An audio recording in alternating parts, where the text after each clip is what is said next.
SSLC ಪರೀಕ್ಷೆಯನ್ನು ಬರೆಯುತ್ತಿರುವಂತಹ ಎಲ್ಲಾ ನಲ್ಮೆಯ ವಿದ್ಯಾರ್ಥಿಗಳೇ ಮತ್ತು ಪೋಷಕ ಬಂಧುಗಳೇ, ನನ್ನ ಹೆಸರು ದಿವ್ಯಾ. ನಾನು ಗಣಿತ ಶಿಕ್ಷಕಿಯಾಗಿ ಕೆಲಸವನ್ನ ನಿರ್ವಹಿಸ್ತಾ ಇದ್ದೇನೆ. 2023 ಮತ್ತು 24ನೇ ಸಾಲಿನ ಶೈಕ್ಷಣಿಕ ವರ್ಷದ SSLC ಪರೀಕ್ಷೆಯು ಸದ್ಯದಲ್ಲೇ ಪ್ರಾರಂಭ ಆಗ್ತಾ ಇದೆ. ಈ ಒಂದು ಪರೀಕ್ಷೆ ಎಲ್ಲಾ ವಿದ್ಯಾರ್ಥಿಗಳ ಒಂದು ಮಹತ್ವದ, ಜವಾಬ್ದಾರಿಯುತ, ಅತಿ ಮುಖ್ಯವಾದಂತಹ ಒಂದು ಕಾಲಘಟ್ಟ. ಈ ಒಂದು ಕಾಲಘಟ್ಟದಲ್ಲಿ ನೀವೆಲ್ಲ ವಿದ್ಯಾರ್ಥಿಗಳು ಇದ್ದೀರಿ. ಮುಂಬರುವ ಕಲಿಕಾ ಮಂದಿರಕ್ಕೆ ಈ ಒಂದು 10ನೇ ತರಗತಿ ಅನ್ನೋದು ಒಂದು ಭದ್ರ ಬುನಾದಿ ಅಥವಾ ಅಡಿಪಾಯ ಅಂತ ಹೇಳಿದ್ರೆ ತಪ್ಪಾಗ್ಲಾರ್ದು. ಹಾಗಾಗಿ ಈ ಒಂದು ಸಂದರ್ಭದಲ್ಲಿ ನಾನು ಪೋಷಕರು ಹಾಗೂ ವಿದ್ಯಾರ್ಥಿಗಳಿಗೆ ಕೆಲವೊಂದು ವಿಚಾರಗಳನ್ನ ಹಂಚಿಕೊಳ್ಳೋದಕ್ಕೆ ಇಷ್ಟಪಡ್ತೇನೆ. ವಾಸ್ತವವಾಗಿ ಬೋರ್ಡ್ ಪರೀಕ್ಷೆ ಅಂದ ತಕ್ಷಣ ಪೋಷಕರಲ್ಲಿ ಹಾಗೂ ವಿದ್ಯಾರ್ಥಿಗಳಲ್ಲಿ ಆತಂಕ ಹೆಚ್ಚಾಗುತ್ತೆ. ಹಾಗಾಗಿ ಯಾವುದೇ ಪೋಷಕರಾಗಿರ್ಬೋದು, ವಿದ್ಯಾರ್ಥಿಗಳಾಗಿರ್ಬೋದು ಆತಂಕ ಪಡುವಂತಹ ಸಂದರ್ಭ ಬೇಡ, ಆತಂಕವನ್ನ ಪಡಬೇಡಿ. ಯಾಕೆಂದ್ರೆ ನಮ್ಮ ಮಕ್ಕಳು ಯಾವ ರೀತಿಯಾಗಿ ಪರೀಕ್ಷೆಗೆ ತಯಾರಿಯನ್ನ ನಡೆಸಬೇಕು, ಎಷ್ಟರ ಮಟ್ಟಿಗೆ ಅವರ ತಯಾರಿಯಾಗಿದೆ, ಇದರ ಮಧ್ಯದಲ್ಲಿ ಅವರ ಆರೋಗ್ಯದಲ್ಲಿ ಏರುಪೇರು ಆಗದೆ ಇರೋ ರೀತಿ, ಆರೋಗ್ಯ ಸಮಸ್ಯೆಗಳು ಬರದೇ ಇರೋ ರೀತಿ ನಾವು ಯಾವ ರೀತಿ ನೋಡ್ಕೊಳ್ಬೇಕು. ಸೊ ಈ ರೀತಿಯಾದಂತಹ ಒಂದು ಟೆನ್ಷನ್ಸ್ ಪೇರೆಂಟ್ಸಿಗಿರುತ್ತೆ. ಸೊ ಹಾಗಾಗಿ ಪೋಷಕರು ಗಾಬರಿ ಪಡೋದಂಥದ್ದು ಬೇಡ. ಆದರೆ ಮಕ್ಕಳ ಕಲಿಕೆಗೆ, ಮಕ್ಕಳಿಗೆ ನಿಮ್ಮ ಅವಶ್ಯಕತೆ ತುಂಬಾ ಇರುತ್ತೆ.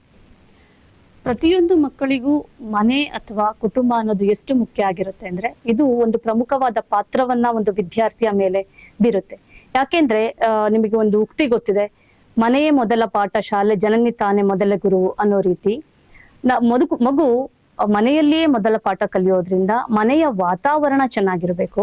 ಆರೋಗ್ಯಯುತವಾದಂತಹ ವಾತಾವರಣವನ್ನ ನೀವು ಮಕ್ಕಳಿಗೆ ನಿರ್ಮಿಸಿಕೊಡ್ಬೇಕು. ಮನೆಯಲ್ಲಿರುವಂತಹ ತಂದೆ ತಾಯಿಗಳಿರ್ಬೋದು ಅಥವಾ ಮನೆಯಲ್ಲಿರುವಂತಹ ಹಿರಿಯರಿರಬಹುದು, ಅದು ಮುಖ್ಯವಾದಂತಹ ಅಂಶ ಆಗಿರುತ್ತೆ. ನಮ್ಮ ಪರಿಸರ, ನಮ್ಮ ಸುತ್ತಮುತ್ತಲಿನ ಪರಿಸರ ಮಗುವಿನ ಕಲಿಕೆಯ ಮೇಲೆ ಪರಿಣಾಮವನ್ನ ಬೀರೋದ್ರಿಂದ ನಾವು ಮಗುವಿಗೆ ನೆಮ್ಮದಿಯ, ಶಾಂತಯುತ ಹಾಗೂ ಆರೋಗ್ಯಯುತ ವಾತಾವರಣವನ್ನ ಮನೆಯಲ್ಲಿ ನಿರ್ಮಾಣ ಮಾಡಿಕೊಡ್ಬೇಕು. ಸೊ ಹಾಗಾಗಿ ಇದು ಎಲ್ಲಾ ಪೋಷಕರ ಜವಾಬ್ದಾರಿ ಹಾಗೂ ಹೊಣೆಗಾರಿಕೆ ಆಗಿರುತ್ತೆ. ಎರಡನೇದಾಗಿ, ಮಕ್ಕಳಿಗೆ ಪರೀಕ್ಷಾ ಸಮಯದಲ್ಲಿ ಪೋಷಕಾಂಶ ಇರುವಂತಹ ಆಹಾರವನ್ನ, ಶುಚಿತ್ವವಾದಂತಹ ಆಹಾರವನ್ನ ನೀವು ಮಕ್ಕಳಿಗೆ ಕೊಡಬೇಕಾಗತ್ತೆ. ಆದಷ್ಟು ಹೊರಗಡೆ ಫುಡ್ನ ಅವಾಯ್ಡ್ ಮಾಡಿ ಮನೆಯಲ್ಲಿಯೇ ಒಳ್ಳೆ ರೀತಿಯಾದಂತಹ ಆಹಾರವನ್ನ ಮಕ್ಕಳಿಗೆ ಕೊಡಿ. ಹಾಗೇನೆ ಪೋಷಕರು ಮನೆಯಲ್ಲಿ ವಿನಾಕಾರಣ ಮಕ್ಕಳ ಮೇಲೆ ಒತ್ತಡವನ್ನ ಹೇರ್ಬೇಡಿ. ಒಂದ್ ಬೇರೆ ಮಗು ಅಷ್ಟು ಚೆನ್ನಾಗಿ ಓದ್ತಾ ಇದೆ, ಅಥವಾ ನಿಮ್ಮ ಅಕ್ಕ ಇಷ್ಟು ಚೆನ್ನಾಗಿ ಮಾರ್ಕ್ಸ್ ತೆಗ್ದಿದ್ದಾಳೆ, ನಿಮ್ಮಣ್ಣ ಇಷ್ಟು ಚೆನ್ನಾಗಿ ಮಾರ್ಕ್ಸ್ ತೆಗ್ದಿದ್ದಾನೆ, ನೀನು ಚೆನ್ನಾಗಿ ಓದ್ಬೇಕು, ನೀನೇನು ಓದ್ತಾ ಇಲ್ಲ, ನಿನ್ ದಡ್ಡ. ಸೊ ಈ ರೀತಿಯಾದಂತಹ ಹೋಲಿಕೆಗಳನ್ನ ಮಕ್ಕಳಿಗೆ ಮಾಡಬಾರ್ದು. ಯಾಕೆ ಅಂತಂದ್ರೆ, ಮಕ್ಕಳು ಒಳ್ಳೆ ಅಂಕಗಳನ್ನ ತೆಗೆದ್ರೆ ಮಾತ್ರ ನಮ್ಮ ಮಕ್ಕಳು ಬುದ್ಧಿವಂತರು, ಅಥವಾ ಕಡಿಮೆ ಅಂಕಗಳನ್ನ ತೆಗೆದ್ರೆ ನಮ್ಮ ಮಕ್ಕಳು ದಡ್ರು ಅನ್ನೋಂಥ ಒಂದು ಮನೋಭಾವನೆಯನ್ನ ನಿಮ್ಮ ಮನಸ್ಸಿಂದ ಅಳಿಸಿ ಹಾಕಿ ಮಕ್ಕಳಿಗೆ ಪ್ರೋತ್ಸಾಹವನ್ನ ಕೊಡಬೇಕು. ಮಕ್ಕಳಿಗೆ ಧೈರ್ಯವನ್ನ ನೀವು ತುಂಬಬೇಕಾಗತ್ತೆ. ಹೆಚ್ಚು ಪ್ರತಿಭಾವಂತ ಮಕ್ಕಳ ಜೊತೆ ಕಲಿಕೆಯಲ್ಲಿ ಹಿಂದುಳಿದ ಮಕ್ಕಳ ಹೋಲಿಕೆಯನ್ನ ಮಾಡಬೇಡಿ. ಹಾಗೇನೆ ಗಂಡ್ಮಕ್ಳು ಹೆಚ್ಚು ಓದ್ಬೇಕು, ಹೆಣ್ಮಕ್ಳು ತುಂಬಾ ಓದ್ಬಾರ್ದು ಅನ್ನೋಂಥ ಒಂದು ಭೇದ ಭಾವವನ್ನ ನೀವು ಅಳಿಸಾಕ್ಬೇಕು. ಹೆಣ್ಣು ಗಂಡು ಎಲ್ಲ ಒಂದೇ ಇಲ್ಲಿ. ಸೊ ಹಾಗೆ ಅವರವರ ಬುದ್ಧಿಮಟ್ಟಕ್ಕೆ ತಕ್ಕಂತೆ ಮಗುವಿನ ಕಲಿಕೆಯ ಮಟ್ಟ ನಿರ್ಧಾರ ಆಗಿರುತ್ತೆ. ಸೊ ಹಾಗಾಗಿ ಎಲ್ಲಾ ಪೋಷಕರು ಈ ಒಂದು ಸಂದರ್ಭದಲ್ಲಿ ಮಕ್ಕಳಿಗೆ ಒಳ್ಳೆಯ ಮಾರ್ಗದರ್ಶನವನ್ನ, ಒಳ್ಳೆಯ ಧೈರ್ಯವನ್ನ ನೀವು ಕೊಟ್ರೆ ಮಗುಗೂ ಖುಷಿ ಆಗುತ್ತೆ, ಅದು ಕಲಿಕೆಯಲ್ಲಿ ತೊಡಗೋದಿಕ್ಕೆ ಸಹಾಯ ಆಗತ್ತೆ. ಸೊ ಈ ಒಂದು ಸಂದರ್ಭದಲ್ಲಿ ಮಕ್ಕಳಿಗೆ ವಿನಾಕಾರಣ ಬೇರೆ ಹೆಚ್ಚಿನ ಕೆಲಸಗಳನ್ನ ನೀವು ಮಕ್ಕಳಿಗೆ ಕೊಡಬೇಡಿ. ಅವರು ಕಲಿಕೆಯಲ್ಲಿ ತೊಡಗುವಂತೆ ಅನುಕೂಲವನ್ನ ಮಾಡಿಕೊಡಿ. ಸೊ ಹಾಗಾಗಿ ನೀವು ಮಕ್ಕಳಿಗೆ ಪ್ರೋತ್ಸಾಹವನ್ನ ನೀಡುವುದು ತುಂಬಾ ಮುಖ್ಯ ಆಗಿರುತ್ತೆ. ನಿಮಗೇನೇ ಕೆಲಸ ಇದ್ರೂ ಅದನ್ನೆಲ್ಲ ಬದಿಗೊತ್ತಿ ಈ ಒಂದು ಪರೀಕ್ಷಾ ಸಮಯದಲ್ಲಿ ನೀವು ಹೆಚ್ಚು ಮಕ್ಕಳ ಜೊತೆ ಸಮಯವನ್ನ ಕಳಿಬೇಕಾಗತ್ತೆ. ಮಕ್ಕಳಿಗೆ ಹೆಚ್ಚು ಒತ್ತನ್ನ ಕೊಡಬೇಕಾಗತ್ತೆ. ಮಗು ಏನ್ ಮಾಡ್ತಾ ಇದ್ದಾನೆ, ಏನ್ ಓದ್ತಾ ಇದ್ದಾನೆ ಅನ್ನೋದನ್ನ ನೀವು ಗಮನಿಸಿ. ಮಗು ಖಿನ್ನತೆಗೆ ಒಳಗಾಗಿದ್ರೆ ಅಥವಾ ಬೇರೆ ರೀತಿಯಾದಂತಹ ಸಮಸ್ಯೆಗಳನ್ನ, ನಿಮ್ಮ ಎಲ್ಲಾ ಕೆಲಸಗಳನ್ನ ಬದಿಗೊತ್ತಿ ಆದಷ್ಟು ಮಗುವಿಗೆ ಹೆಚ್ಚಿನ ಸಮಯವನ್ನ ಕೊಡಿ. ಅವರ ಬಗ್ಗೆ ನೀವು ಗಮನವನ್ನ ಹರಿಸ್ಬೇಕಾಗತ್ತೆ. ಮಗು ಏನ್ ಮಾಡ್ತಾ ಇದ್ದಾನೆ, ಏನ್ ಓದ್ತಾ ಇದ್ದೇನೆ ಅನ್ನೋದನ್ನ ನೀವು ಗಮನಿಸಿ. ಅವರು ಖಿನ್ನತೆಗೆ ಒಳಗಾಗಿದ್ರೆ ಅಥವಾ ಬೇರೆ ರೀತಿಯಾದಂತಹ ಸಮಸ್ಯೆಗಳನ್ನ ಎದುರಿಸ್ತಾ ಇದ್ರೆ ಅದನ್ನ ಬಗೆಹರಿಸುವಂತಹ ಕೆಲಸವನ್ನ ನೀವು ಮಾಡಿ. ಯಾಕೆಂದ್ರೆ ಈ ಒಂದು ವರ್ಷದ ಸತತ ಪ್ರಯತ್ನ ಈ ಒಂದು ಪರೀಕ್ಷೆಯಲ್ಲಿ ನಿರ್ಧಾರ ಆಗೋದ್ರಿಂದ ಅವರ ಪರಿಶ್ರಮಕ್ಕೆ ತಕ್ಕಂತಹ ಪ್ರತಿಫಲ ಸಿಗೋದಿಕ್ಕೆ ನೀವು ಸಹಾಯವನ್ನ ಮಾಡ್ಬೇಕಾಗತ್ತೆ. ಹಾಗಾಗಿ ಪ್ರತಿಯೊಬ್ಬ ಪೋಷಕರು ಸಹ ಮಕ್ಕಳೊಂದಿಗೆ ಜವಾಬ್ದಾರಿಯುತವಾಗಿ ನಡೆದುಕೊಳ್ಳುವಂತಹ ಪಾತ್ರ ಬಹುಮುಖ್ಯವಾಗಿರುತ್ತೆ. ಇನ್ನು ವಿದ್ಯಾರ್ಥಿಗಳಿಗೆ ಹೇಳೋದಾದ್ರೆ, ವಿದ್ಯಾರ್ಥಿಗಳು, ಪೋಷಕರು, ಶಿಕ್ಷಕರು ಅಥವಾ ನಿಮ್ಮ ಮನೆಯಲ್ಲಿರುವಂತಹ ಹಿರಿಯರು ಹೇಳುವಂತಹ ಬುದ್ಧಿ ಮಾತುಗಳನ್ನ ನೀವು ಕೇಳಬೇಕು.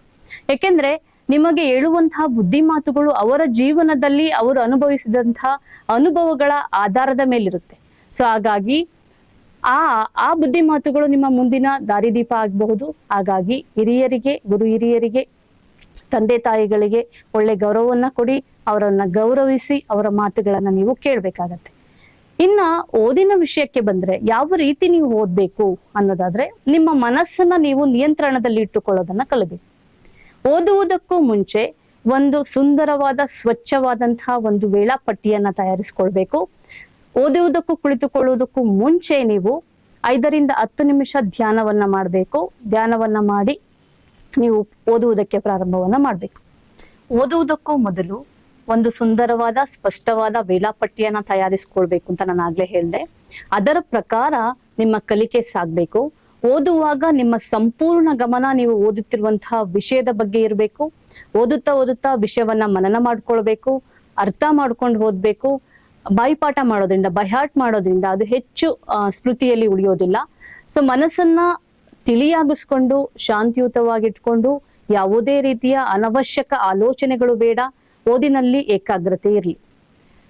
ಓದುವ ರೀತಿ ಹೇಗಿರ್ಬೇಕಪ್ಪ ಅಂದ್ರೆ, ಮೊದಲು ಯಾವ ಘಟಕದಿಂದ ಎಷ್ಟೆಷ್ಟು ಅಂಕಗಳು ಬರುತ್ತೆ, ಅತಿ ಹೆಚ್ಚು ಅಂಕಗಳು ಯಾವ ಘಟಕದಿಂದ ಬರುತ್ತೆ, ಯಾವುದು ಸುಲಭ ಅದನ್ನು ಮೊದಲು ನೀವು ಅಭ್ಯಾಸ ಮಾಡಬೇಕು. ಅದರಲ್ಲಿ ನೀವು ಪರಿಪೂರ್ಣರಾದ ನಂತರ ಕ್ಲಿಷ್ಟಕರ ವಿಷಯ ಅಥವಾ ಕ್ಲಿಷ್ಟಕರ ಘಟಕದ ಕಡೆ ನಿಮ್ಮ ಗಮನವನ್ನ ಕೊಡಿ.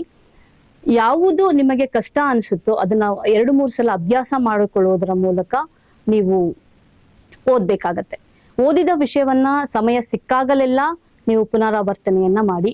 ಈಗಾಗಲೇ ಎಲ್ಲಾ ಶಿಕ್ಷಕರು ಜನವರಿಯಲ್ಲೇ ಎಲ್ಲಾ ಪಠ್ಯ ವಿಷಯಗಳನ್ನ ಮುಗಿಸಿ ಪುನರಾವರ್ತನ ತರಗತಿಗಳನ್ನು ತೆಗೆದುಕೊಂಡಿರ್ತಾರೆ. ಶಿಕ್ಷಕರು ವಿಶೇಷ ತರಗತಿಗಳನ್ನು ತೆಗೆದುಕೊಳ್ಳುವ ಮೂಲಕ ವಿಷಯವನ್ನ ಪುನರಾವರ್ತನೆ ಮಾಡ್ತಾರೆ. ಹಾಗೇನೆ ಪ್ರಶ್ನೆ ಪತ್ರಿಕೆಗಳನ್ನ ಸಹ ಬಿಡಿಸಿರ್ತಾರೆ. ನೀವು ಇವಾಗಲೇ ತಾಲೂಕು ಮಟ್ಟ, ಜಿಲ್ಲಾ ಮಟ್ಟ ಹಾಗೂ ರಾಜ್ಯ ಮಟ್ಟದ ಪೂರ್ವ ಸಿದ್ಧತಾ ಪರೀಕ್ಷೆಗಳನ್ನ ಎದುರಿಸಿದ್ದೀರಿ. ಇದರಿಂದಲೇ ನಮಗೆ ಯಾವ ರೀತಿ ಪ್ರಶ್ನೆಗಳು ಪರೀಕ್ಷೆಗೆ ಬರುತ್ತೆ, ಅದಕ್ಕೆ ಯಾವ ರೀತಿ ನಾವು ಉತ್ತರವನ್ನ ನೀಡಬೇಕು, ಉತ್ತರವನ್ನ ಬರಿಬೇಕು ಅನ್ನುವಂಥ ಒಂದು ಪರಿಕಲ್ಪನೆ ನಿಮಗಾಗ್ಲೇ ಬಂದಿರುತ್ತೆ. ಸೊ ಕನಿಷ್ಠ 10 ವರ್ಷದ ಪ್ರಶ್ನೆ ಪತ್ರಿಕೆಗಳನ್ನ ನೀವು ಬಿಡಿಸ್ಬೇಕು. ಪ್ರತಿಯೊಂದು ಘಟಕ ಅಥವಾ ಅಧ್ಯಾಯ ಓದಿದ ನಂತರ ಆ ಅಧ್ಯಾಯಕ್ಕೆ ಸಂಬಂಧಿಸಿದ ಅಂಶಗಳು, ಉದಾಹರಣೆಗಳು, ಅಭ್ಯಾಸ ಪ್ರಶ್ನೆಗಳು ಹಾಗೂ ಆ ಒಂದು ಅಧ್ಯಾಯದಲ್ಲಿ 10 ವರ್ಷದ ಪ್ರಶ್ನೆ ಪತ್ರಿಕೆಯಲ್ಲಿ ಯಾವ ರೀತಿಯಾದಂತಹ ಪ್ರಶ್ನೆಗಳನ್ನ ಕೇಳಿದ್ದಾರೆ ಅನ್ನೋದರ ಕಡೆ ನೀವು ಗಮನವನ್ನ ಹರಿಸಿ. ಹಾಗೇನೆ ಓದುವುದರ ಜೊತೆಗೆ ಸಕಾಲಕ್ಕೆ ಆಹಾರ ಸೇವನೆ ಬಹಳ ಮುಖ್ಯವಾಗಿರುತ್ತೆ. ಟೈಮ್ಗೆ ಕರೆಕ್ಟಾಗಿ ಊಟ ಮಾಡಬೇಕು. 6 ರಿಂದ 7 ಗಂಟೆ ನಿದ್ರೆಯನ್ನ ಮಾಡ್ಬೇಕಾಗತ್ತೆ. ಹೆಚ್ಚು ನೀರನ್ನ ಕುಡಿಬೇಕಾಗತ್ತೆ. ಆರೋಗ್ಯಯುತವಾದಂತಹ ಆಹಾರವನ್ನ ನೀವು ಸೇವಿಸ್ಬೇಕಾಗತ್ತೆ. ಹಾಗೇನೆ ಹೆಚ್ಚು ದ್ರವ ಆಹಾರವನ್ನ ಸೇವಿಸಿ. ಪರೀಕ್ಷೆಗೆ ಹೆಚ್ಚು ಅಂಕಗಳನ್ನ ತೆಗಿಬೇಕು, ಪರೀಕ್ಷೆಯಲ್ಲಿ ಹೆಚ್ಚು ಅಂಕಗಳನ್ನ ತೆಗಿಬೇಕು ಅನ್ಕೊಂಡು ನಿದ್ರೆಗೆಟ್ಟು ಓದುವಂಥದ್ದು ಬೇಡ. ನಿದ್ರೆಗೆಟ್ಟು ಓದೋದ್ರಿಂದ ಏಕಾಗ್ರತೆಯಲ್ಲಿ ನಿಮಗೆ ತೊಂದರೆ ಆಗತ್ತೆ. ನಿದ್ರೆಗೆಟ್ಟು ಓಡೋದ್ರಿಂದ ಪ್ರಯೋಜನಗಳಿಗಿಂತ ತೊಂದರೆಗಳೇ ಜಾಸ್ತಿ ಆಗೋದ್ರಿಂದ, ನಿಮ್ಮ ಏಕಾಗ್ರತೆಯ ಮೇಲೆ ಅದು ಪರಿಣಾಮವನ್ನ ಬೀರೋದ್ರಿಂದ ನೀವು ಆದಷ್ಟು ಓದುವ ಸಮಯದಲ್ಲಿ ನೀವು ಏನು ಓದ್ತಾ ಇದ್ದೀರೋ ಆ ವಿಷಯವನ್ನ ಮನನ ಮಾಡಿಕೊಂಡು ನೀವು ಓದಿದ್ರೆ ಅದು ಪ್ರತಿಫಲವನ್ನ ನಿಮಗೆ ಕೊಡುತ್ತೆ. ಪರೀಕ್ಷೆಯ ಬಗ್ಗೆ ಯಾವುದೇ ರೀತಿಯಾದಂತಹ ಭಯ ಬೇಡ. ಧೈರ್ಯಂ ಸರ್ವರ್ಥ ಸಾಧನಂ ಅಂತ ಹೇಳ್ತಾರೆ ದೊಡ್ಡವರು. ಹಾಗಾಗಿ ಪರೀಕ್ಷಾ ಮಂಡಳಿಯು ನಡೆಸುವಂತಹ ಪರೀಕ್ಷೆ ನೀವು ಕಲಿತಂತ ವಿಷಯವೇ ಆಗಿರುತ್ತೆ. ಪ್ರಶ್ನೆ ಪತ್ರಿಕೆ ಸರಳತೆ ಮತ್ತು ಕ್ಲಿಷ್ಟತೆಯನ್ನ ಒಳಗೊಂಡಿರುತ್ತೆ. ಮಗು ಆರಾಮಾಗಿ 45 ರಿಂದ 50 ಅಂಕಗಳನ್ನ ನೀವು ಸ್ಕೋರ್ ಮಾಡಬಹುದು. ನಿಮ್ಮ ಶಿಕ್ಷಕರು ಕಲಿಸಿಕೊಟ್ಟಂತಹ ಅಥವಾ ನಿಮ್ಮ ಶಿಕ್ಷಕರು ಮಾಡಿದಂತಹ ಪಾಠದ್ದೇ ಆಗಿರುತ್ತೆ. ಅದೇ ಸಿಲೆಬಸ್ ಇಂದ ಪ್ರಶ್ನೆಗಳು ಬಂದಿರುತ್ತೆ. ಸೊ ಹಾಗಾಗಿ ಯಾವುದೇ ಆತಂಕವನ್ನ ಪಡಬಾರ್ದು. ಆತಂಕ ಹೆಚ್ಚಾದಾಗ ನೀವು ಕುಗ್ಗಿ ಹೋಗ್ತೀರಿ. ನಿಮ್ಮ ಕಲಿಕೆಯ ಮೇಲೆ, ನೀವು ಕಲಿತಂತ ವಿಷಯದ ಮೇಲೆ ಅದು ದುಷ್ಪರಿಣಾಮವನ್ನ ಬೀರೋದ್ರಿಂದ ಸಮಯಕ್ಕೆ ಬಹಳ ಪ್ರಾಮುಖ್ಯತೆಯನ್ನ ಕೊಟ್ಟು ಸಮಯವನ್ನ ಸರಿಯಾದ ರೀತಿಯಲ್ಲಿ ಸದುಪಯೋಗ ಪಡಿಸಿಕೊಂಡು ಸಮಯವನ್ನ ವಿನಾಕಾರಣ ವ್ಯರ್ಥ ಮಾಡದೆ ನೀವು ಅಭ್ಯಾಸವನ್ನ ಮಾಡಿ. ಕೊನೆಯದಾಗಿ SSLC ಪರೀಕ್ಷೆಯನ್ನ ಬರೆಯುತ್ತಿರುವಂತಹ ಎಲ್ಲ ವಿದ್ಯಾರ್ಥಿಗಳಿಗೆ ದೇವರು ಒಳ್ಳೆಯ ಆರೋಗ್ಯ, ಆತ್ಮವಿಶ್ವಾಸ ಮತ್ತು ಶಕ್ತಿಯನ್ನ ದೇವರು ದಯಪಾಲಿಸ್ಲಿ. ನಿರಾತಂಕವಾಗಿ ಹಾಗೂ ಆತ್ಮವಿಶ್ವಾಸದಿಂದ ಪರೀಕ್ಷೆಯನ್ನ ಎದುರಿಸಿ ನಿಮ್ಮೆಲ್ಲರ ಪರಿಶ್ರಮಕ್ಕೆ ತಕ್ಕ ಪ್ರತಿಫಲ ಸಿಗ್ಲಿ, ಉಜ್ವಲ ಭವಿಷ್ಯ ನಿಮ್ಮದಾಗ್ಲಿ. ಎಲ್ಲರೂ ಉತ್ತೀರ್ಣರಾಗಿ ಒಳ್ಳೆಯ ಅಂಕಗಳನ್ನ ಗಳಿಸಿ, ನೀವು ಕಲಿತಂತಹ ಶಾಲೆ, ನಿಮ್ಮ ಮೇಲೆ ವಿಶ್ವಾಸ ಇಟ್ಟು ಕಲಿಸಿದಂತಹ ಶಿಕ್ಷಕರು, ನಿಮ್ಮ ತಂದೆ ತಾಯಿ, ಹಿರಿಯರು, ಇವರಿಗೆ ಕೀರ್ತಿಯನ್ನ ತಂದುಕೊಡುವಂತಹ ಕೆಲಸವನ್ನ ನೀವು ಮಾಡಿ. ಎಲ್ಲರಿಗೂ ಶುಭವಾಗ್ಲಿ. ನಮ್ಮ ಚದುರಂಗ ವಾಹಿನಿಯ ಕಡೆಯಿಂದ SSLC ಪರೀಕ್ಷೆಯನ್ನು ಬರೆಯುತ್ತಿರುವಂತಹ ಎಲ್ಲಾ ವಿದ್ಯಾರ್ಥಿಗಳಿಗೂ ವೆರಿ ಆಲ್ ದ ಬೆಸ್ಟ್.